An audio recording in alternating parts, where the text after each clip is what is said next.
Alors, bonjour bien-aimés, soyez les bienvenus encore ce soir à notre séance de formation sur euh, le fondement de la vie chrétienne. Nous sommes à notre 7e semaine déjà. Oh, ça va très vite, notre 7e semaine.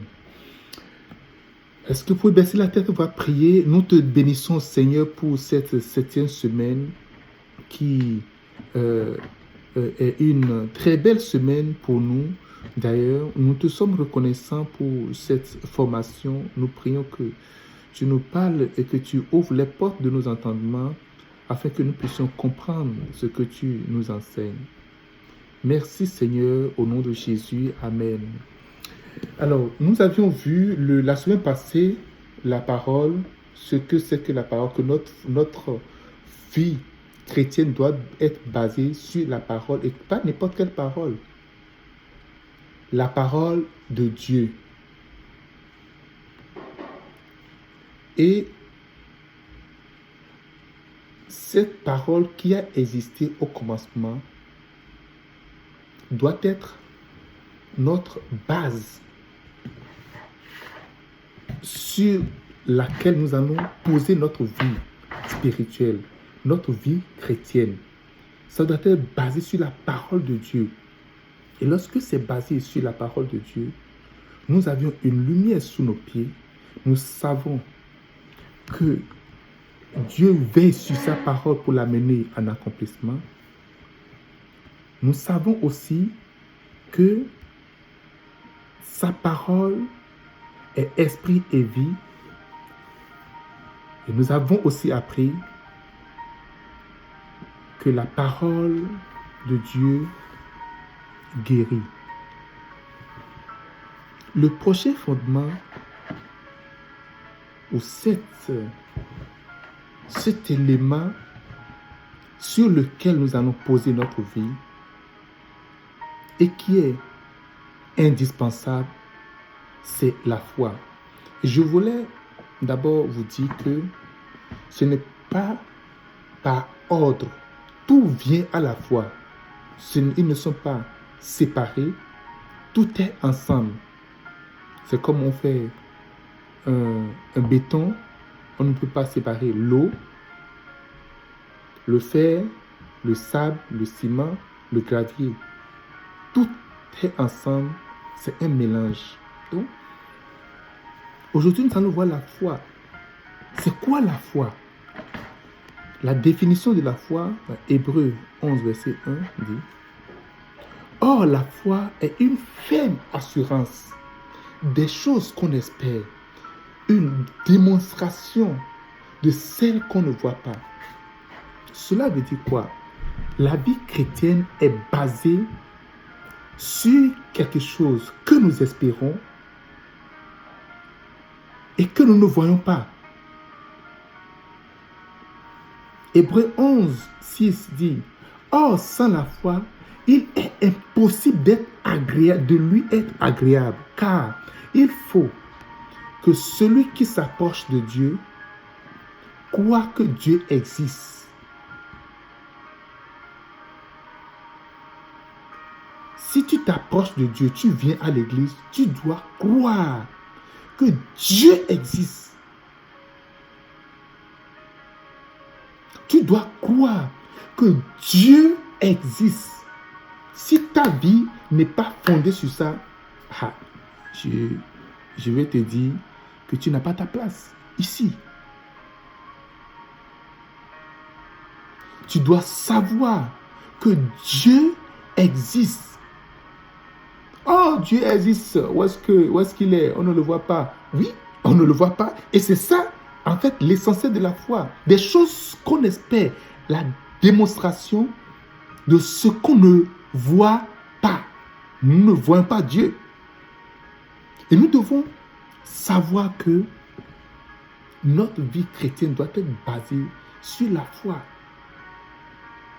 Nous allons poser cette vie sur la foi. La foi, c'est quelque chose qu'on ne voit pas. Nous croyons fermement à Dieu un Dieu qu'on ne voit pas, mais qu'on peut vivre, mais qui est réel, et que rien ne peut prouver le contraire de son existence. Je vais voir avec vous ce soir 7 avantages de la foi. Lorsque tu viens à l'église, tu donnes ta vie au Seigneur, tu dois croire, tu dois être un croyant. Et dans d'autres versions, dit, ce sont des croyants, c'est-à-dire des gens qui croient. Et je vais te parler de 4 avantages de la foi. Premier avantage, 1. Grâce à la foi, nous sommes agréables à Dieu. Hébreux 11, verset 6. Or, sans la foi, il est impossible de lui être agréable. Il est impossible d'être agréable à Dieu. Qui veut être agréable à Dieu? Lève la main, je vais voir. Oh, regarde, ton voisin n'a pas levé la main. S'il y a quelqu'un, tu ne veux pas être agréable à Dieu ou pas? Ok, je vois ta main maintenant. Lève la main encore. Ouais, je vois ta main. Alors, je veux être agréable à Dieu. Et si tu veux être agréable à Dieu, il faut absolument que tu crois que Dieu existe. Car sans la foi, personne ne peut lui être agréable. Lorsque tu es agréable à quelqu'un, la personne te préfère, la personne veut de toi, veut t'avoir avec elle, la personne veut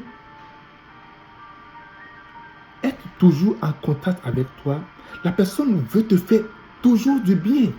Imaginons que tu sois agréable au chef de l'État ou au Premier ministre, ou que tu sois agréable à l'autorité suprême. Tu as tous les avantages. Et je veux que tu recherches à être agréable à Dieu, pas à un homme. Oui, évidemment, il faut être agréable à cette personne, oui, c'est vrai. Mais être agréable à Dieu doit être au-dessus de toute chose. Mais sans la foi, on ne peut jamais être agréable à Dieu. Deuxième avantage, grâce à la foi, nous recevons notre héritage de Dieu. Hébreux 11, verset 8. C'est par la foi qu'Abraham, lors de sa vocation, obéit et partit pour un lieu qu'il devrait recevoir en héritage et qu'il partit sans savoir où il allait. La foi, c'est la démonstration de notre maturité devant Dieu. La foi, c'est ça qui démontre notre maturité devant Dieu. C'est le type de foi que nous avons démontré, que nous avons démontré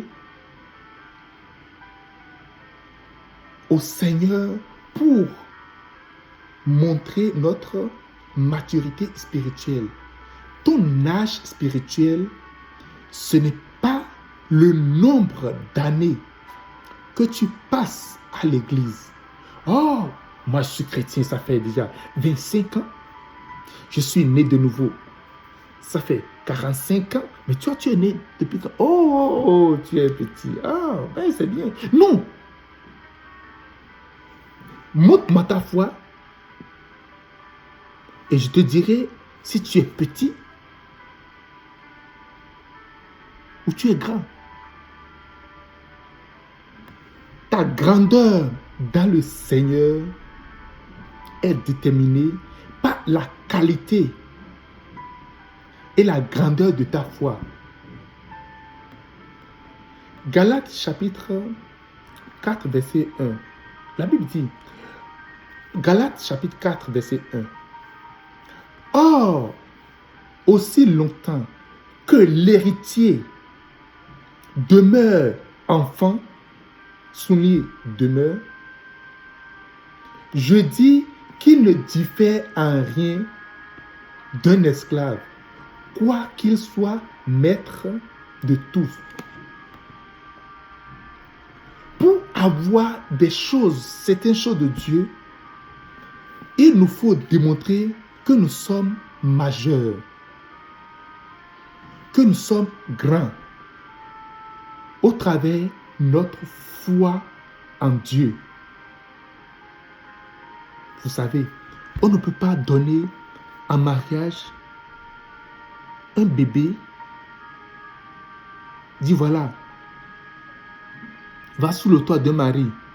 Un bébé, la personne c'est un bébé, au lait. Pleure encore. Yeah, yeah, yeah, yeah, yeah, yeah. Tout le monde a pleuré comme ça. Toi, si tu as pleuré, tu me regardes comme si tu n'as pas été bébé aussi. Et dans l'église, il y a beaucoup de bébés qui portent encore des couches bébés. Aussi longtemps que l'héritier demeure bébé, demeure enfant, refuse de grandir. En fait, lorsqu'il demeure, reste là. Ne veut pas grandir, ne veut rien comprendre. Les bébés ne veulent rien comprendre. Tu ne peux pas dire à un bébé, je n'ai pas d'argent. Tu ne peux pas dire à un bébé, attends quelques minutes, je vais finir de préparer et tu vas manger.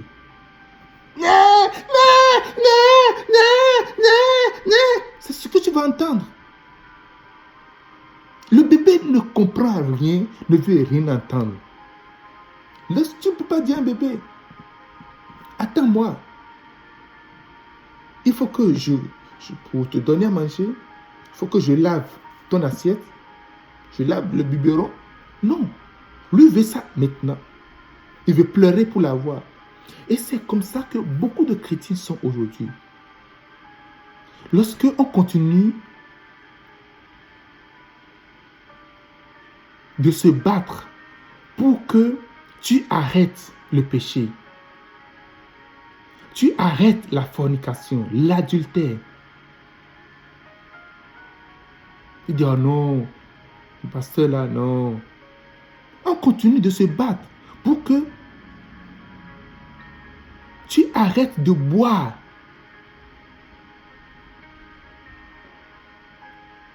On continue de se battre. Et tu ne veux rien comprendre. Tu es un bébé. Et la Bible dit, il y a certaines choses qu'on ne peut jamais te donner aussi longtemps que tu seras bébé. Il y a certaines choses que tu ne peux jamais avoir aussi longtemps que tu demeures bébé. Il nous faut voir, mesurer notre niveau de foi, notre niveau de maturité à travers notre foi. Seigneur, aide-moi à grandir.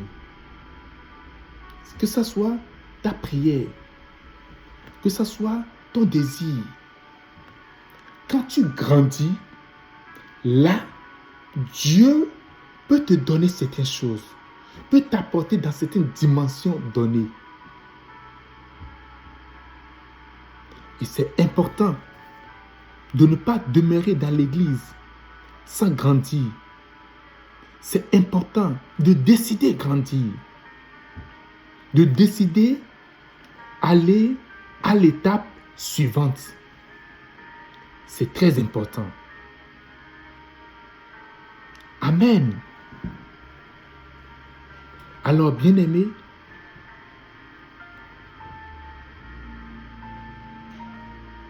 S'il y a des choses que tu demandes à Dieu et que tu n'as pas encore reçues,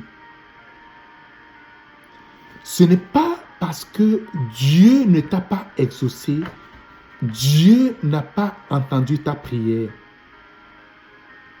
Et dit oui, je te le donne. Mais quand tu serais grand, je te le donnerai. Quand tu seras grand.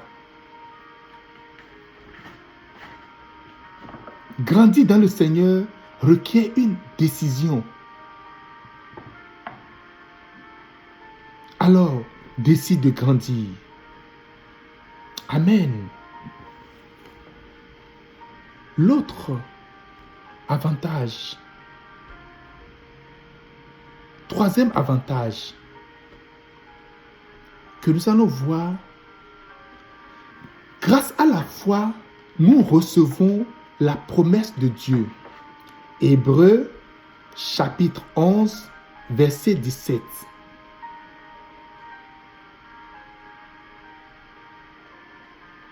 C'est par la foi qu'Abraham offrit Isaac lorsqu'il fut mis à l'épreuve et qu'il offrit son fils unique, lui qui avait reçu les promesses. Il arrive des fois où Dieu nous fait des promesses, où nous voyons les promesses dans la Bible et nous y croyons fermement.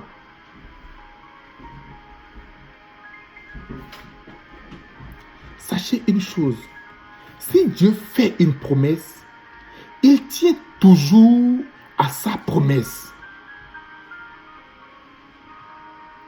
Mais la grande partie de sa décision de réaliser cette promesse dépend de nous. La plus grande partie dépend de nous. Ça sous-entend quoi? Quand tu seras grand, je te le ferai.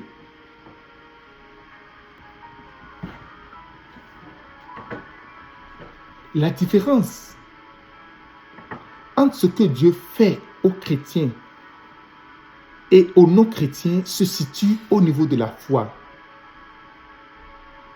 Parce que nous jouissons de la même grâce en général. Par exemple, le soleil se lève sur tout le monde. S'il pleut, tout le monde bénéficie de la pluie, de la lumière, tout le monde bénéficie de la chaleur, tout le monde bénéficie de l'oxygène. Dieu ne prive personne de l'oxygène. Donc nous jouissons des mêmes avantages que le monde.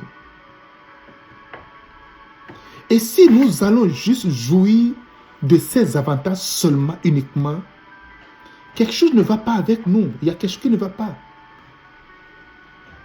Et le temps est arrivé qu'il y ait une différence entre le croyant et le non-croyant. Vous savez, Dieu aime tout le monde. Matthieu, chapitre 5, verset 45. Dieu aime tout le monde, car il fait lever son soleil sur le méchant et sur les bons, sur les méchants et sur les bons. Et il fait pleuvoir sur les justes et les injustes. Mais il y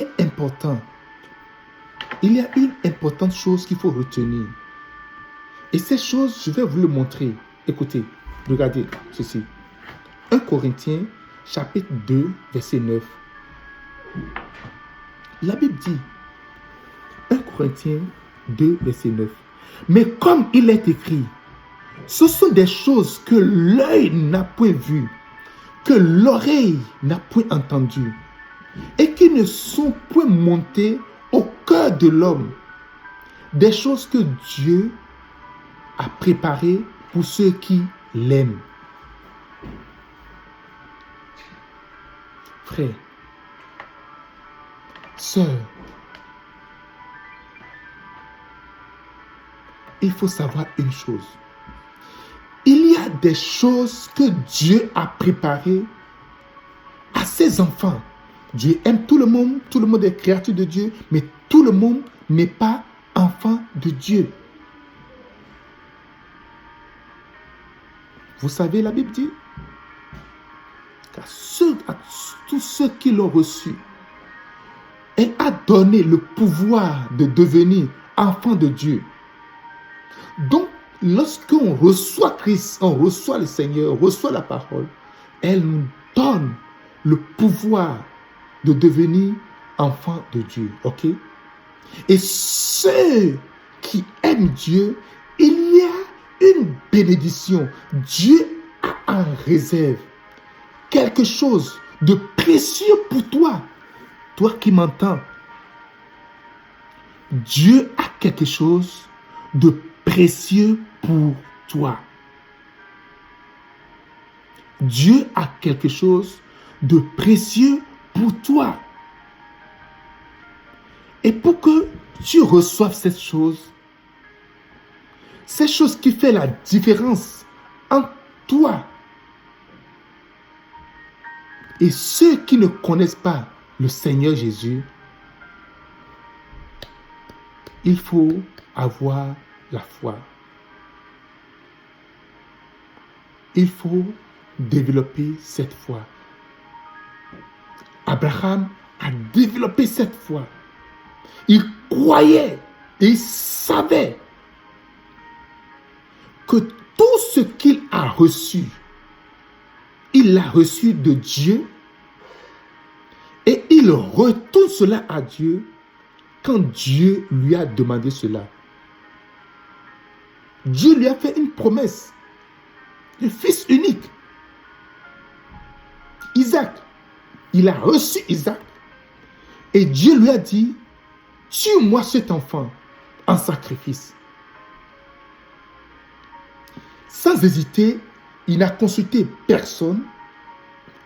Il sait que celui-là qui lui a fait la promesse est prêt à lui donner cette promesse-là. Et c'est par la foi que Abraham a porté son enfant et voulait l'égorger. Et derrière lui, Dieu a préparé l'animal qu'il faut tuer. Souvent, quand Dieu nous demande des choses qui semblent être dures, impossibles, c'est pour nous bénir. C'est pour nous élever. C'est pour nous amener à recevoir notre promesse. La promesse qu'il a faite pour nous.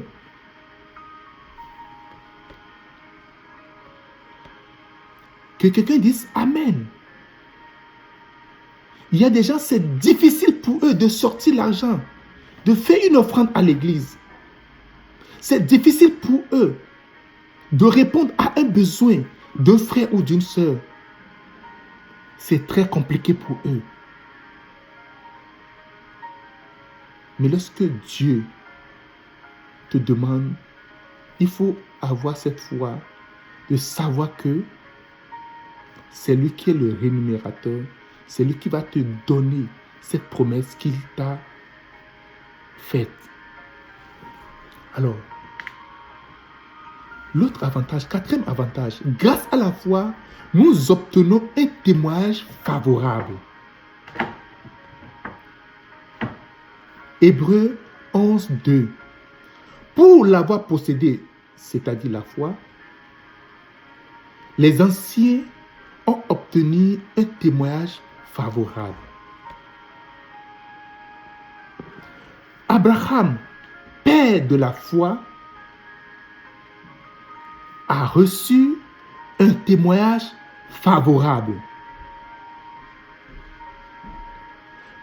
Pas parce qu'il était sans faute, pas parce qu'il n'a jamais péché, mais parce qu'il avait la foi.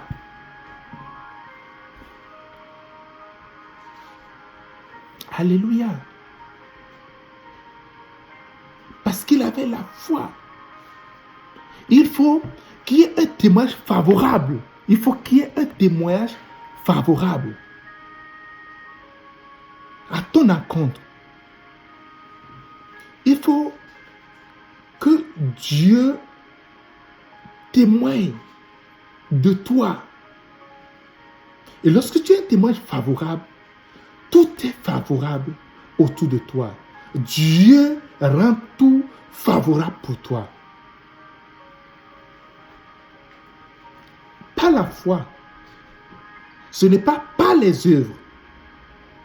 Ce n'est pas par la prière. Mais par la foi, nous recevons un témoignage favorable. Dieu parle bien de nous. Et lorsque tu reçois un témoignage favorable de l'autorité suprême, c'est fini, il n'y a plus rien de bon que ça. Rien ne peut t'accuser. Vous connaissez l'histoire du sacrificateur Josué qui était devant l'ange de l'Éternel. Et Satan était à côté en train de l'accuser. L'accuser.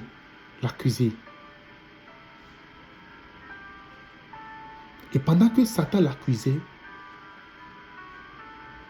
il a reçu un témoignage favorable auprès de Dieu. On lui a enlevé le vêtement sale. On lui a porté un vêtement propre. Un vêtement digne de ce nom. Lorsque Dieu témoigne de toi, tu as un témoignage favorable, même tes péchés te sont pardonnés. Il enlève tout ce qui peut empêcher Dieu de réaliser sa promesse en toi. Il enlève. Ce soir, je vais finir pour dire, Dieu veut te donner un témoignage favorable. Nous allons retenir 4 choses, 4 avantages. Lorsque nous avons la foi, lorsque nous développons notre foi, nous avons une grande foi, il y a 4 avantages. Premièrement, nous sommes agréables à Dieu. Deuxièmement, nous recevons l'héritage, notre héritage. Tout ce que Dieu dit sur notre vie, nous recevons cela. Et troisièmement, nous recevons la promesse également. Il y a l'héritage et il y a la promesse. L'héritage, c'est ce qui nous revient, ce qui est à nous. On ne travaille pas pour ça. La promesse, c'est ce que Dieu promet en plus de l'héritage. Et quatrièmement, Dieu témoigne de nous. Nous obtenons un témoignage favorable. Alors ce soir, nous allons prier. Demander au Seigneur de nous aider à grandir dans la foi, à développer notre foi. Merci Seigneur pour cette session sur le fondement de la vie chrétienne, le fondement de la foi. Permets à ce que notre foi grandisse. Au nom de Jésus, fais accroître notre foi. Fais grandir notre foi dans le nom de Jésus. Nous voulons quitter l'étape de bébé afin de recevoir notre héritage et notre promesse. Merci au nom de Jésus. Amen. Alors, je vous invite à venir à notre prochaine séance la semaine prochaine. Que Dieu vous bénisse. Bye bye.